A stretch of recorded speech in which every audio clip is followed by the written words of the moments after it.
ఘనంగా అయ్యప్ప మండల పూజ.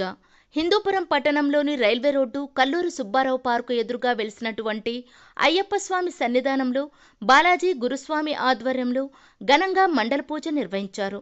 సాయంత్రం 5 గంటలకు సుప్రభాత సేవ, 8 గంటలకు గణపతి సుబ్రహ్మణ్యం అయ్యప్ప స్వామి నవగ్రహ హోమం నిర్వహించడం జరిగినది. అనంతరం స్వామివారి 108 కలశాలతో మహా కుంభాభిషేకం, అనంతరం స్వామివారికి పుష్పాలంకారం, మహామంగళహారతి, తీర్థప్రసాదం, అన్నదానం నిర్వహించడం జరిగినది. అన్నదానం నిర్వహించిన వారు సత్యనారాయణ, కుంభాభిషేకం నిర్వహించిన వారు రంగనాథ్, కాంట్రాక్టర్. మరియు ఈ కార్యక్రమంలో పాల్గొన్న ప్రతి ఒక్కరికి అయ్యప్ప స్వామి కృపాకటాక్షాలు ఎల్లవేళలా ఉండాలని ప్రార్థిస్తూ ఈ కార్యక్రమంలో ప్రకాష్ కామిదేను మరియు బాలాజీ గురుస్వామి, శిశు బృందం మరియు భక్తులు పాల్గొన్నారు.